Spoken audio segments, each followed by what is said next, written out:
সবজি ক্ষেতের জন্য নিড়ানি কিন্তু অত্যন্ত গুরুত্বপূর্ণ একটা বিষয়। সবজি ক্ষেতে যখন আমরা নিড়ানি প্রদান করব, সেক্ষেত্রে এই যে আগাছাটাকে আমরা দূর করে দিচ্ছি, এর ফলে যে পুষ্টি উপাদান আগাছা নিত সেটা নিতে পারবে না, এটা আমাদের সবজি গাছ পুরোপুরি নিতে পারবে। নিড়ানি দেওয়ার ফলে মাটি যে আলগা হয়ে যায় সেটার জন্য কিন্তু মাটির উপরে একটা মালচিংয়ের কাজ করে, অর্থাৎ মাটিতে যে ক্যাপিলারি টিউব আছে সেটার মাথাটা বন্ধ হয়ে যায়, এতে পানি ধারণ ক্ষমতা বৃদ্ধি পায়।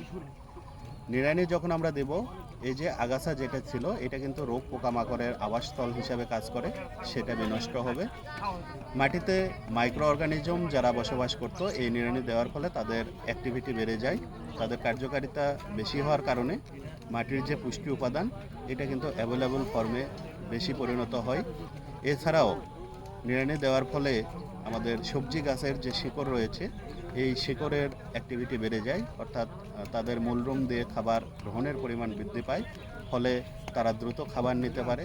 এবং নিড়ানি দেওয়ার পরপরই কৃষক ভাই আপনারা দেখবেন যে গাছগুলো কিন্তু দ্রুত সতেজ হচ্ছে এবং ফুল ফল ধারণের পরিমাণটা বেড়ে যাচ্ছে। তাই আমি অনুরোধ করব আপনারা যতদূর সম্ভব নির্দিষ্ট সময় পরপর প্রত্যেকটা সবজি ক্ষেতে নিয়মিত নিড়ানি প্রদান করবেন।